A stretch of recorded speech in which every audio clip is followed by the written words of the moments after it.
You're listening to Russia on the Record, a podcast of the Moscow Times. In this episode, we will focus on Russia's North Caucasus region, which has been in the world news this week due to an anti-Israeli riot in Dagestan.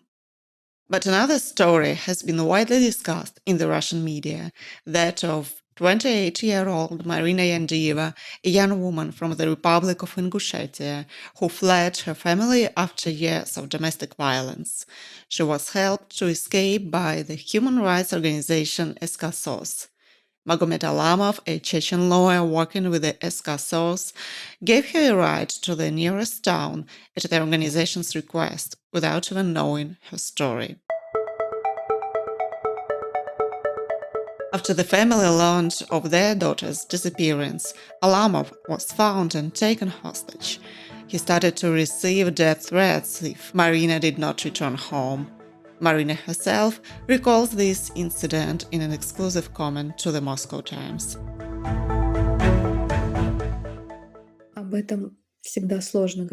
This is always difficult to talk about. In my seemingly well-to-do family, there was a very unhealthy atmosphere. My mother reproduced a pattern of authoritarian relationships that she herself had observed since childhood. Her parents valued her opinion so much that they gave away an unconditionally obedient daughter to my father by force. However, she always idealized them and demanded similar treatment from us and was obsessed with public opinion. My father was always aggressive, shouting, humiliating, and often trying to beat me. Because of this, he felt even more powerful, probably.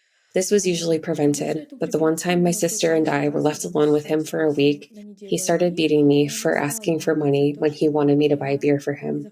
Alcohol is frowned upon in our region, so he was ashamed to purchase it himself.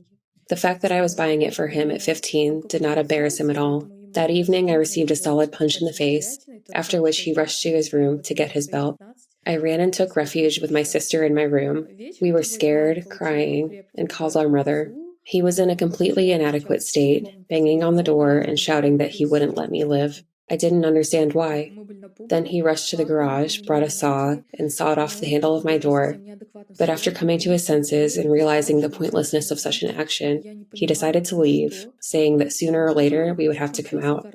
After this incident, I realized that I no longer felt anything for this man. My mother, who was trying to cool him down, forced me to come out and apologize. I apologized for being hurt, both physically and mentally. By the end of 2015, against the backdrop of my relationship with my father, endless restrictions, and other factors, I developed severe depression, which ended in a suicide attempt. Before that, I asked my mother for an academic leave of absence, but she refused, saying I had no right to make such decisions on my own. When she came a few days later, having learned about what had happened, she asked me how I dared to cut my hair so short. Not how I was feeling after popping pills 2 days earlier, and not about what had happened, but how I could allow myself to deviate from the image of an English woman. Because I never conformed to this, it was also a regular cause of our fights. We started to argue about whether I had the right to dispose of my life, to choose the direction of my studies, and so on. Eventually, I announced that I would be living independently. Realizing that the situation was getting out of her control and that she and my sister could not prevent me from leaving, my mother immediately turned to her family. Soon, pretty much everyone, and there are 8 of them besides her, ended up with us. Her brothers were always the other masters of my life who set absurd restrictions on me. For example, I learned at 13 that I was a whore because I wore a hat. Then the exorcism rituals began with strangulation, threats of reprisals against my friends, my total confusion about my life, and my forced return to Ingushetia. Everything was snatched from me, from my devices and documents to my books. In August 2016, I escaped and was taken in by the Kitesh Crisis Center. I was put on the wanted list, and by the end of the month, I was found, beaten, and kidnapped. There were too many of them, and my resistance was useless. Already at home, I was told that there was essentially only one alternative to my obedience, death, and that I should be grateful to be left alive, which was surely a sign of some boundless love for me. I did not try to escape during this period because it was simply impossible. In addition, for a long time, I was skillfully manipulated by my mother's health, which was extremely painful for me. My depression kept getting worse, but I was not allowed to see a specialist. Instead, my family obtained fake certificates for the schizophrenia I supposedly suffered from. I lived with the idea that I was recognized as psychologically incapacitated without being able to verify the authenticity of these words. During this time, I watched, read, and listened only to what my mother approved of, and I was never left alone, even in the house. Freedom of movement and a personal cell phone remained forbidden to me until the very end. In 2019, things loosened a bit. I regained the right to sleep in a private room and even use other people's communication devices, but all my outings were still only possible when accompanied by a family member. I soon decided that the 7 years that were taken from me were too long. The thought that I would spend even one more day like this became unbearable. I turned to the SK SOS group because I realized that I could not leave on my own without documents and under the current circumstances. They provided me with a means of transportation to get to Mineralny Vadi. The driver turned out to be Magomed Alamov, a Chechen lawyer and member of the Crew Against Torture, who did not suspect anything about my identity or the purpose of the trip. A couple of days after my escape, he started receiving calls from the regional anti-extremism police, and his brother was kidnapped. Moreover, on October 23rd, when I called my relatives, Alamov personally informed me that he was at our house. He was given a week's notice, and if I did not return, both he and his family would be killed. For me, however, the situation was as follows. Just like in 2016, I was immediately put on the wanted list as a missing person. After I wrote a request to be removed from the list, I started getting information about the opening of some kind of criminal case against me, which was confirmed just the other day. I'm accused of stealing some jewelry, and I think that it is obvious that this is fabricated. Right after speaking with Alamov, I wrote an appeal to Russia's Human Rights Commissioner, Tatyana Moskalkova, asking her to intervene. The Crew Against Torture, as far as I know, sent a statement to various agencies, but there was no response. On the 25th, there was an attack on the journalists who tried to get a comment from my family. I am grateful for their courage and very sorry for what happened. I have repeatedly tried to contact my family to try to prevent further escalation and to finally bring this story to an end, but no one is willing to talk to me. The case is still not closed, the threats are not clarified, and the unsolicited risk for Alamov unfortunately persists, as it does for me. The absurdity has reached the point where police officers on duty in the Interior Ministry openly declare that Ingushetia is not Russia. Such blatant separatism suddenly turns out to be as forgivable as the attack itself, as well as open threats to kill and harass a person, and everything else with which this situation is remembered. The police officers do not contact me as law enforcement officers, but as personal representatives of my family who are relaying messages from them. This is a good illustration of the extent of the crisis of the country's legal system when no one even asserts themselves by creating the appearance of upholding any human rights laws. Traditional family values, which, according to official rhetoric, constitute the so-called Russian spiritual basis, apparently include honor killing, which is quite traditional for the Caucasus. Marina says that her situation is common for women in the North Caucasus, and young girls very often find themselves hostages in their own families. Caucasian women live in conditions where familial violence has been normalized to such an extent that it is almost impossible to get out of such relationships. There is also a serious problem with the definition of violence. Even in cases where it is obvious, such as beatings, and even if they are regular, society does not see anything prejudicial in it, projecting the blame on the victim. It can't be considered a reason for divorce either, because it is always the family members who decide if there can be divorce or not. So lots of women have to live with a tyrant, being treated in her family as a servant.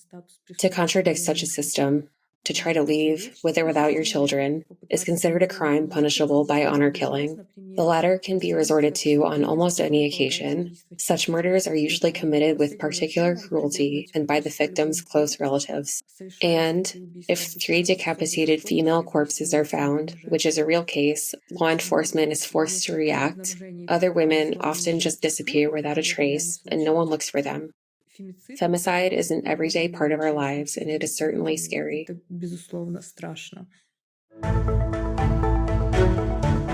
In this episode, we examine women's rights in Russia's North Caucasus. Our guests are Alexandra Miroshnikova, a spokesperson of SK SOS, an organization that helps LGBTQ people and women in the region, and Zuhra, a playwright from the Republic of Dagestan. How surprised were you by what happened to Marina Yandieva? Are such stories common in the Caucasus?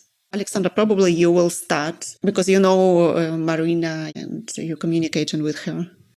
We were not surprised at all. Such stories are common in the North Caucasus and in our practice. And our defendants regularly face domestic violence, beatings, threats of honor killings, and so on. We were more surprised of what happened after the escape. This is much less common because the man who gave Marina a lift was actually taken hostage and threatened with murder. Marina's relatives demand Marina to return home by the end of the week. Otherwise, he and his relatives will be killed. At the same time, this person does not know anything about Marina. He just gave her a ride and that's all.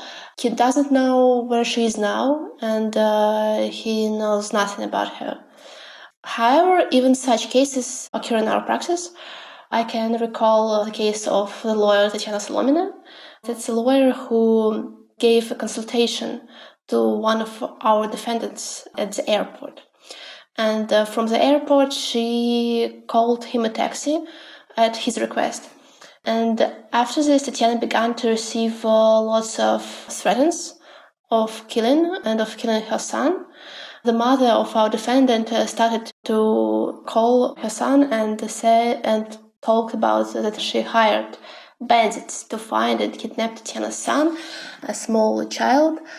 So even such cases occur in our practice, even if they are less common than regular complaints about killings and threats. Zuhra, what about you? You are originally from Dagestan, and do you hear often of such cases? Were you surprised when you read the news about Marina? I also wasn't surprised, but I'm speaking as a person who not involved in political activistic spheres. I was living in Dagestan till 13 years, and it wasn't common there this time, as I remember, as I don't know, usual teenage girl.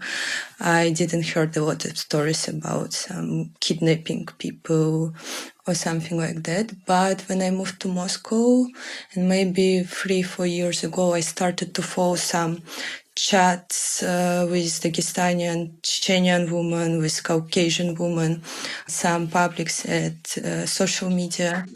And I started to notice how much girls want to run away from their families, and they were sharing it in social media in that communities. And I knew it's happening really often, that girls is struggling with domestic violence, with some authoritarian families and everything.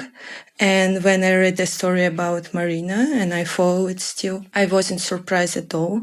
I think it's maybe few cases which became really popular in media, in mass media. Usually they hidden in North Caucasian media, and it became really popular. And I read it in some Russian media stories and news about that. So for me, what is surprising me in that case, that the reaction of society, it was really huge. And I think a lot of Russian citizens now know the story. Okay, I have a question to Alexandra. Officially, you are involved in protecting LGBTQ people in the Caucasus, and now you're helping Marina Yandieva. What requests do you receive most often? Do you often come across requests similar to Marina's? And if so, could you name any recent cases that are worth mentioning in our podcast? Yes, since we are the organization who helps LGBTQ people from North Caucasus, the request we face more often is, of course, from LGBTQ community who daily faces threats and killings and beatings. But we also often come across cases like Marina's, because we receive a lot of requests from women from North Caucasus. The problem is that women's rights organizations cannot cope with the number of cases in this region. There are a lot of requests. In addition, the main problem is that the region is very different from the other regions of Russia. If you live in any other region of Russia and you face domestic violence, for example, you can leave home, you can come to a shelter, you can find a job, rent an apartment and start a new life. If relatives harass you or try to reach you, you can contact police or any other law enforcement. And not for sure, but probably you will be safe. But if you live in the North Caucasus, it's not the case for you. Women of North Caucasus forcibly returned home. Sometimes with the help of the police, even if we are speaking about police of Moscow or police of St. Petersburg, they are coping with the police from the regions and they help them to return the girls home. Sometimes we have to deal with difficult evacuations. We have to help the women with advocacy. We have to help them to evacuate outside Russia because it's not safe for them to stay even in Russia, even in other regions. And that's the biggest problem for the women of North Caucasus because they are not safe anywhere in Russia. Even if they left their home, even if they left North Caucasus, it's still not absolutely safe for them. So that's the main problem. And of course, even if we are helping LGBTQ people, we just can't leave a person in trouble. And we are not able to not help our colleagues if they have problems with their defendants. For example, we have many cases when other organizations who help women come to us and ask for help with their cases, and of course we help them. That's why we often work with women who are not part of the LGBTQ plus community but whose life is also in danger.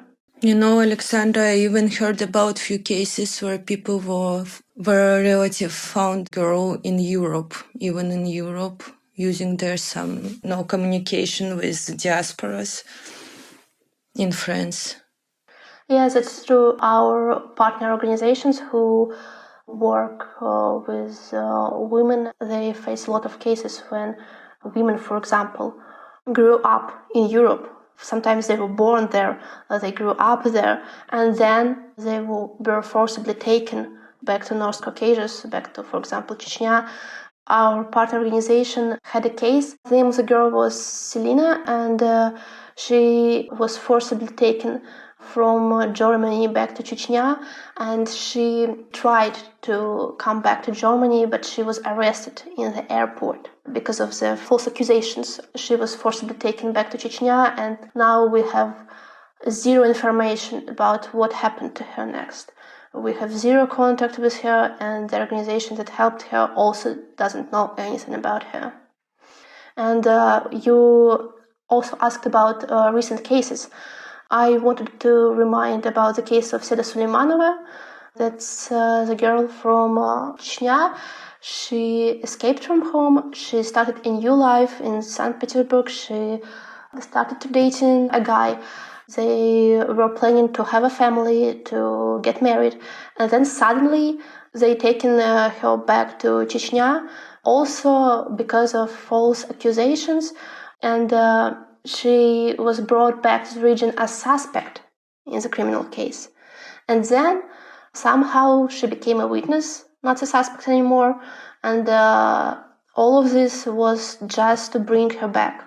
And now, once again, we have zero contact with her, we have no information about her, and her fiancé also doesn't know anything about her right now.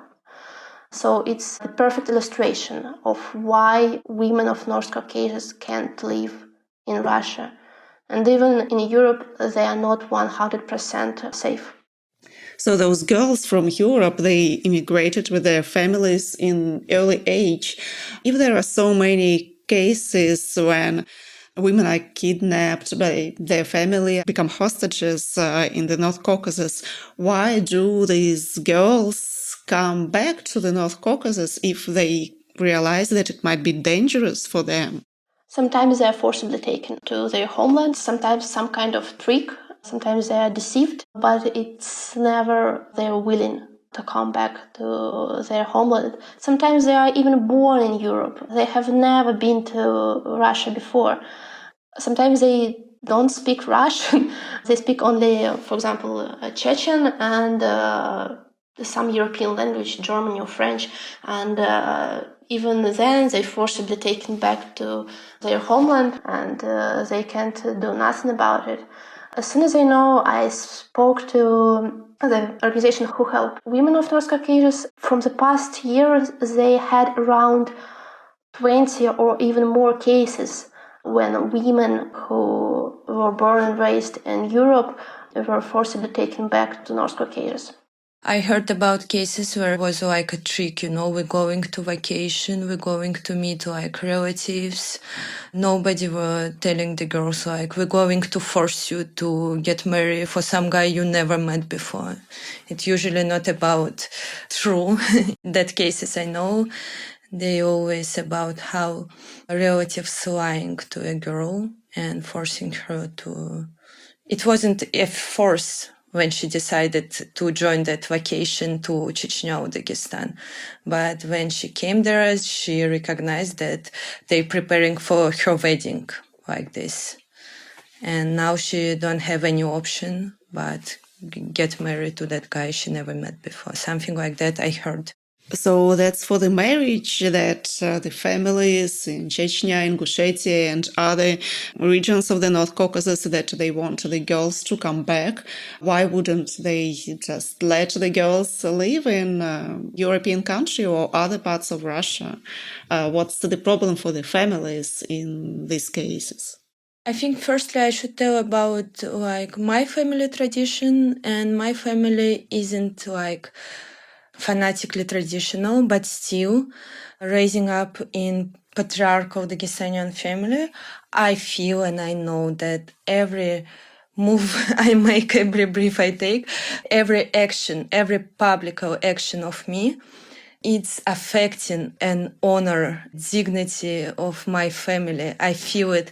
Nobody never tell me that. Like nobody never tell if you're gonna make something like that, you're gonna make us ashamed or something like that. But I always felt it like that. My face isn't only mine. It's also face of my family, of my community of relatives. We call it Tuhum in Dagestan. So I always knew that if I do something wrong, it's going to affect everyone in my family. And I really lucky person that my family never choose violence, never choose kidnap someone if people were doing something what makes family ashamed.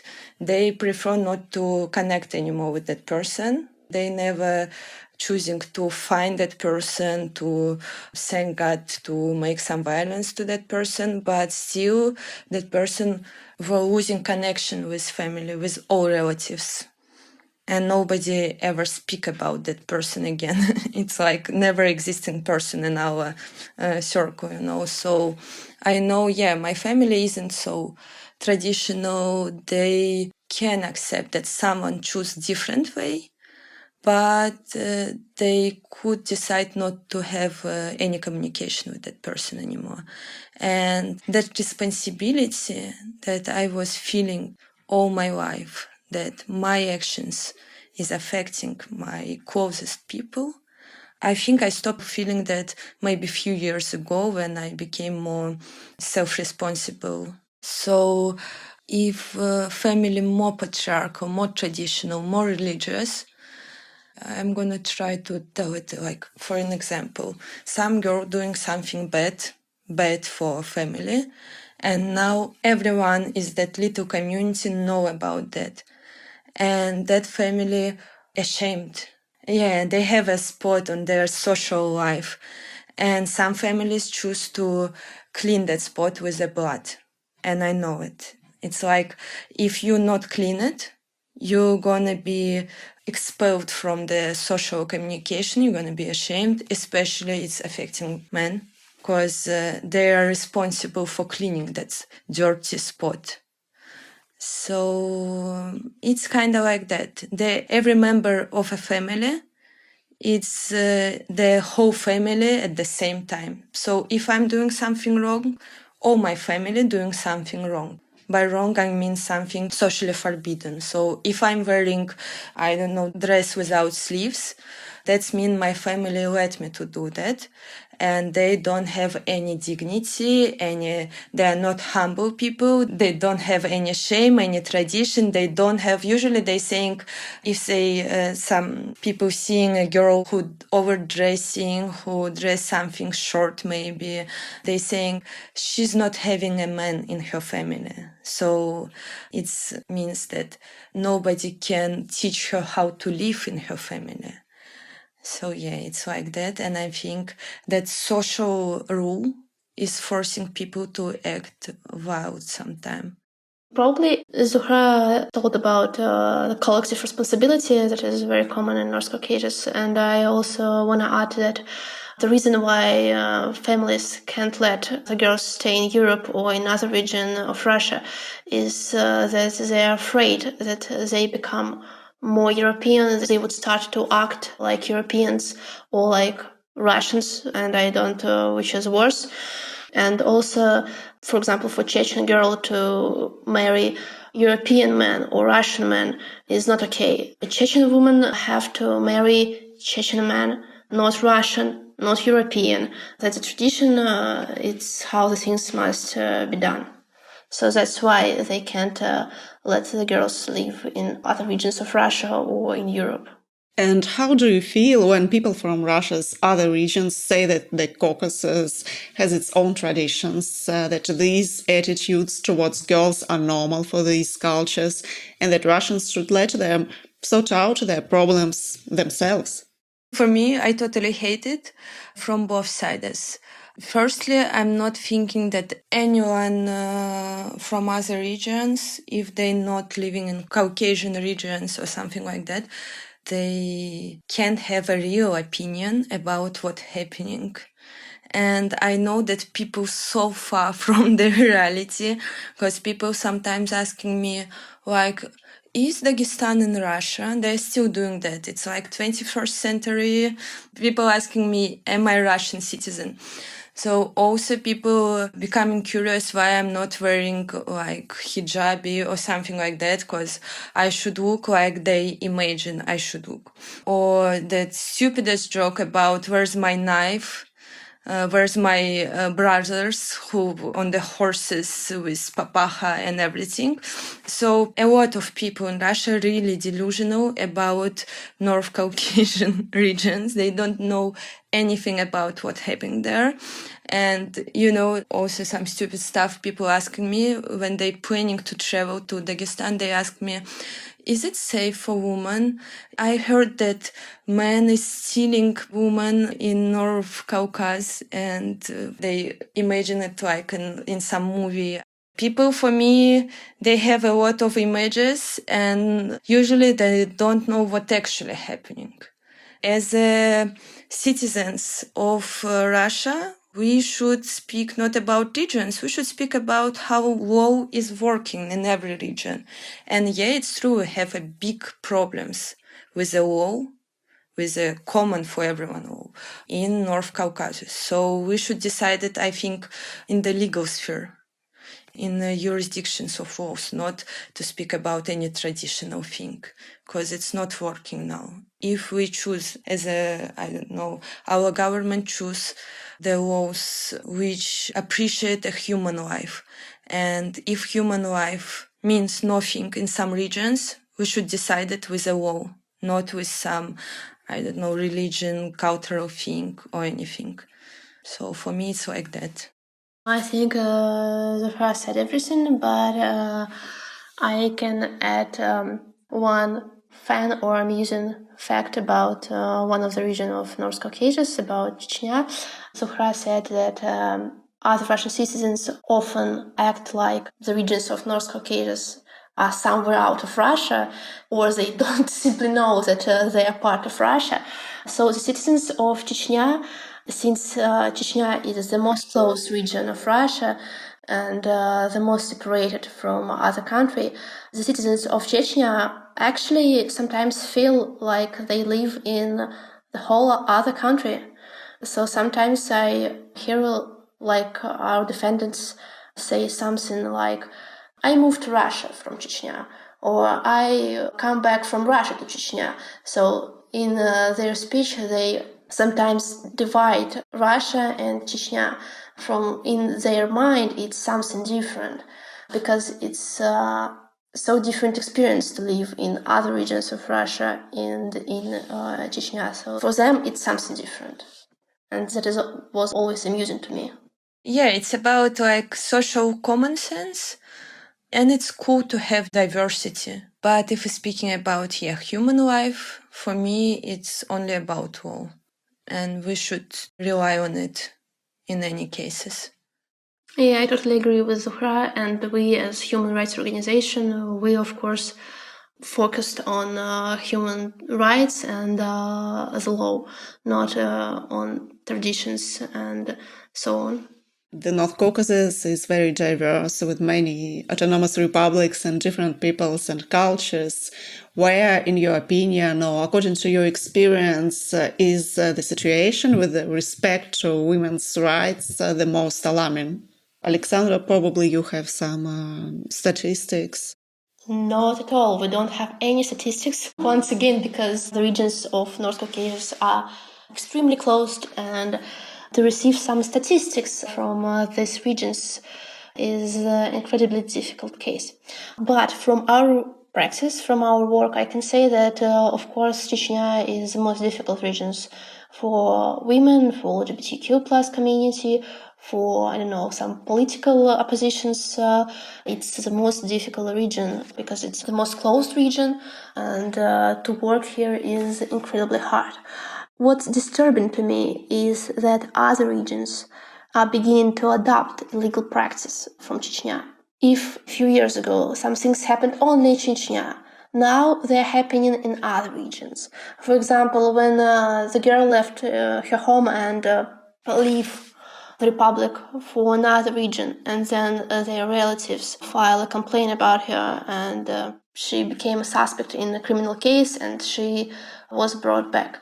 Earlier, it happened mostly in Chechnya, but now we see as other regions adapt this practice, and now every girl in any Caucasus region can be brought back home by these false accusations.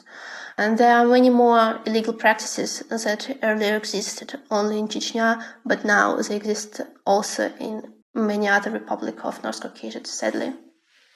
I would like to add that every region of the North Caucasus is very different from another, and even in one region the situation is very different from city to city, from the family to the family, and it's very difficult to say that it's tradition of North Caucasus that women are sitting at home and raising children and not going to work.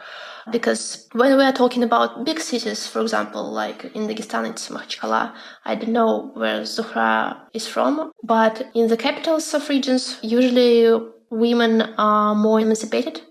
They are extremely involved in social life. They are going to work. They are getting a degree. They are pretty the same like any other city of Russia. But when we are talking about small cities or villages, the situation may be incredibly different. For example, if we are talking about some village in Dagestan like Hadjalmahi, it's pretty common for a family to take a girl home after 7th or 6th grade of school. And that's all her education. And even if she wants to continue to learn, if she wants to go to university, it's not going to happen for her because family thinks that she has to sit at home. But once again, it's different from the family to family. Sometimes, even if we are talking about one village, we have the case that was pretty viral when we have talked about this. It's based on just human factors. We discussed before that some girls are kidnapped and are forced to marry a person, a boy that the family has chosen for her. And how common arranged marriages in the North Caucasus today? Are young people free to choose their life partner? I can speak about my classmates. I was studying at Dagestan till 13, 14, and I still in touch with my classmates, especially girl classmates. I can say, if we speak about some little statistics, so we have like 15, 16 girls, and maybe 4 or 5 of them didn't choose their future, not only husband. It's not only about marriage, it's also about career, about university. So I think it's kind of common thing. But I don't have any like social scientific data for that. But it's still a huge percent actually. I can say from our work experience that arranged marriages in North Caucasus, actually are very common. And sadly, young women are not free to choose their life partner, but many of them can do this. And once again, I should say that the situation is very different from city to the city. If we're talking about big cities, it's more likely that girls here can choose their partner, their career, their education, and so on, because they live in a big city and they live in a more progressive society, if I can say that. And if you live in a small village, that's likely that you will not be able to choose your life partner, that it would be chosen for you. And even if you live in a small village, even in this case, there's a chance that you have a family that will let you choose the partner you want. Because every family is very different and every person in North Caucasus is very different. But from our work experience, I can say that it's more likely to girls from big cities and less likely for the girls who live in small villages or small cities. I remember a story, and I know a lot of stories like that, maybe 4 or 5, when boy also couldn't choose the woman he wants to live with. And the story I know about, I'm gonna try to tell it without making it recognizable for people. So that boy want to marry some girl, but she was different ethnicity, but still Caucasian, still Dagestanian. And his family was against mixing marriages. And when he told them that he gonna marry her in any way, they actually kidnapped him. They beat him and keep him in the house, in some house at the village. And they were violent to him before he didn't agree to marry another girl. Which they choose to him because she's the same ethnicity. Because in Dagestan we have maybe millions of ethnicities, and for some families it's really important to keep that pure blood line or something like that, like at middle age Europe, maybe something like that. So sometimes it's even affect young boys who wants to choose a different life partner than their family prepare for them. We discussed that there is no solid data on the North Caucasus, but on your impressions, how strong is the demand for emancipation and equality among young people in the Caucasus? Or is society, on the contrary, more likely to become radicalized and increasingly attracted to radical Islamic movements? Yeah, it's a good question. It's only about my experience. I know a lot of diversity in that case because some of my friends becoming more religious, but that doesn't mean they becoming radical. They continue to be like that, people who respect human rights, and sometimes they even becoming more educated and more careful about women rights, but they don't call that feminism. For them, it's they saying like we're following the Sunnah of Prophet Muhammad.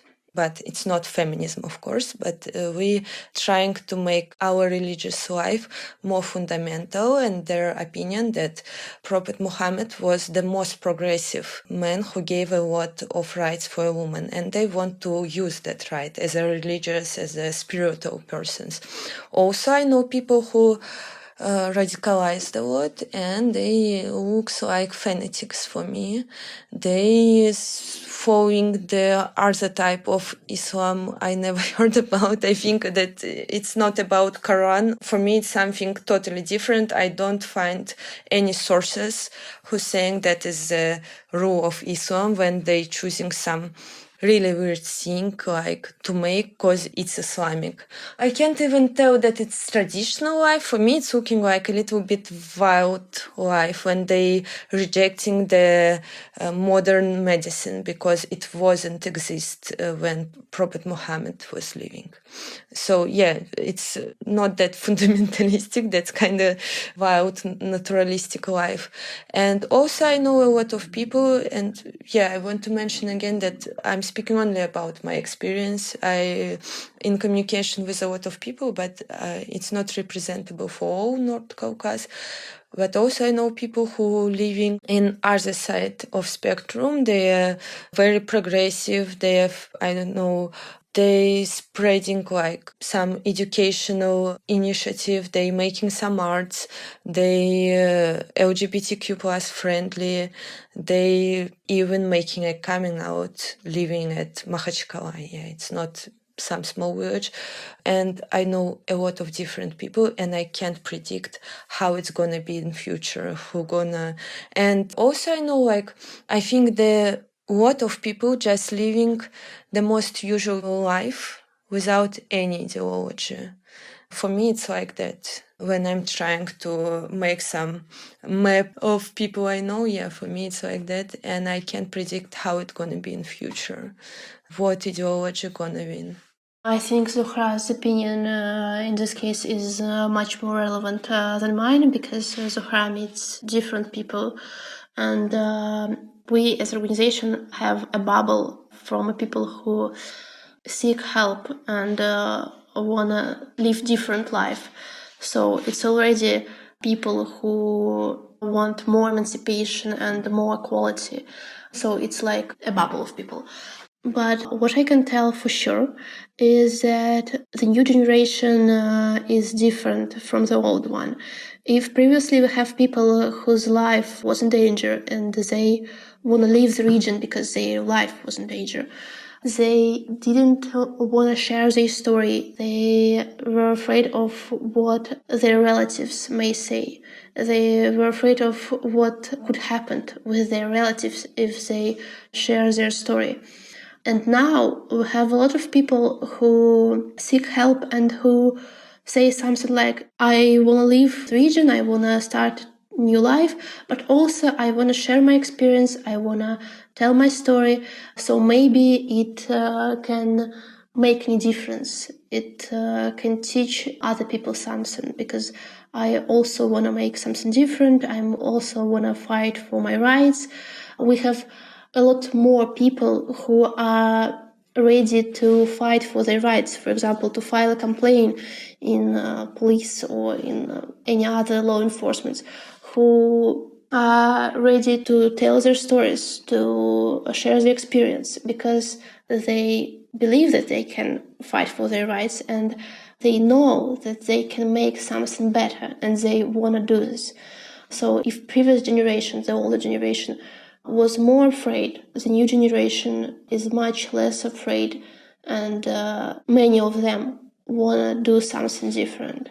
Yeah, of course, we still have people who don't want to file a complaint, don't want to share their stories, and we respect their decision because sometimes it's the right decision because they left their family, the family is still in the region, and the story can hurt them. But we have many people who want to do something different, to fight for their rights and to make North Caucasus and Russia a better place to live. And I think it's a very good tendency. It shows how people are changing, how they seek equality, how they seek revenge for what happened to them. And it's a very good thing. I think it may be helpful for North Caucasus in the future to build a better life and a better society. Previously, women from the North Caucasus appealed to the European Court of Human Rights in one cases, and human rights organizations operated in the region's republics. How can women from the Caucasus seek help today when Russia is excluded from international organizations and many rights activists have left the country? Probably, Alexander, you have an answer on this question. I don't have a 100% answer because once Russia is expelled from international organizations and from a European Court of Human Rights, it's extremely difficult to seek more revenge in international law. So, of course, women or men of North Caucasus can seek help from rights activists who are still working in the region. There are still many organizations that are working in the region and willing to help people to escape. So I think the only right answer is to find an organization that still work in the region and ask for help, because it's extremely difficult to escape by your own without any help. It may cause troubles because some very vital detail could be missed and you will be caught and brought back. So it's always better to seek help, to ask for help, and there are still many rights activists who are ready to help. But what about international law? That's much more difficult because now there are no international mechanism that is working in Russia. The only thing that women and men can do is to file a complaint and include it in reports to some international organizations. So this way, their cases, they will not be forgotten. And sometimes, maybe in the bright future, when Russia somehow became a lawful state again, they can seek some kind of revenge. Okay, what is important for foreigners to know about women's rights in the North Caucasus today? I just want to tell a story about how I was growing up. As I said, I never saw any borders for express myself. It wasn't verbalized. It never was verbalized for me, but since 9 till 12, it was common thing to share a video with our classmates where family is making it's calling, I don't know what the official call of that action in English, but it's, if we're speaking literally, it's murders of honor, of dignity maybe, when family when family murdering girl who ashamed them. And yeah, I was a little girl, and that's my story. I was watching that videos like maybe one time per month. It's someone showing me new one or the old one. And I was always asking why it's happening. And they saying me something like, she made love before marriage, or someone saw her with some guy kissing in a park or something like that. And that wasn't videos only from Dagestan. Sometimes it's from all North Caucasus, sometimes from Middle East. But it was so common, you know. It's what I mentioned about young Caucasian people my age, that we all were adulting at some snuff video. It was snuff video from Chechen wars. It was snuff video from Middle East, from wars. And also there was a lot of snuff video from that murders of honor. And we were growing, feeling like it's something really common. Yeah, I was coming home and I never felt like my family gonna act like that. But I couldn't be sure about families who living in my neighborhood, at my town, who is on that videos. Faces were blurring, and that fear, I wasn't understand it, but I felt it. And only now I'm starting to understand how it affected me. When I'm growing up, I'm a young girl in puberty, and like extremely oftenly, I'm looking like family kills their daughter because they made something usual. It's not something, I don't know, they didn't kill someone, or it's not looking like blood revenge, like we all know about some families who continue that still in some regions of the world. But it was something common, something that I'm seeing every day at television, at TV shows, people kissing each other, going to a dates and everything. So I never saw that border for me was never verbalized, but I saw it maybe much more clearly than walls of my house, my building. And you asked me to share something, what European people should know about North Caucasian. I suggesting them to imagine that little girl who watching snuff video at her 11 age, and when she asking why, it's every time the most stupidest reason you can hear, like she was walking in the park with some guy. And it's not gonna happen with every girl. It's not gonna maybe happen oftenly, but even one story like that can stop the emancipation of hundreds and thousands of women, because that border you're always afraid to cross. When you're growing up watching some stuff like that, it's so hard to express yourself in any ways, in your sexuality, in your career, in your political activism, because a lot of girls my age, they were watching the same videos. So it's really hard to find some bravery inside and decide to be visible. And for me, that's the reason why it's so hard to emancipate.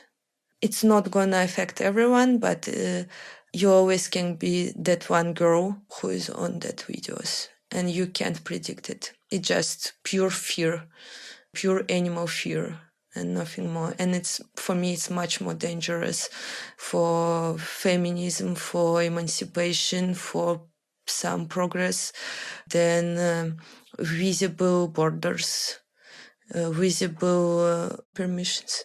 Yeah, I think that the most important thing for foreigners to know about the women's right in the North Caucasus, it's not that simple. Because many foreigners think about North Caucasus as a part of Russia, and they ask many questions like why a woman don't leave earlier, for example, or why can't she just simply live in another region of Russia.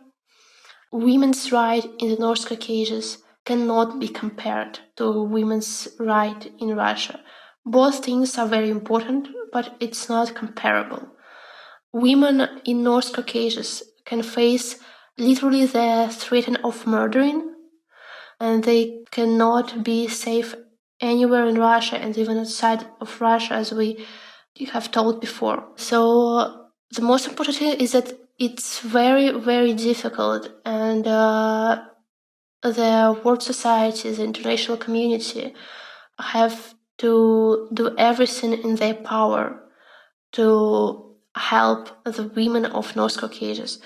Because when we are in international advocacy, for example, and we ask for some kind of help like visa or refugee for a North Caucasian woman who cannot stay in Russia for the very high risks, we are often asked about why she has to leave Russia if Russia protects women's rights, if a woman mostly not killed in Russia, why she just can't live her life in Russia.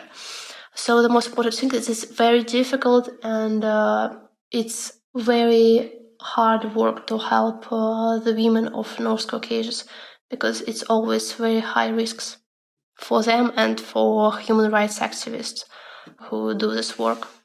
As an ethnic minority of Russia who living in Europe right now, I want to say that a lot of foreigners don't know about diversity in Russia. So I often meet that people expected that if I'm from Russia, That means that I'm ethnically Russian, and it's so hard to explain that we have like a lot of ethnicities and a lot of different cultures actually. And I think it can be also a reason why, as Alexandra said, they don't understand why they need to help women from North Caucasus. Maybe they just don't know that thing about Russia.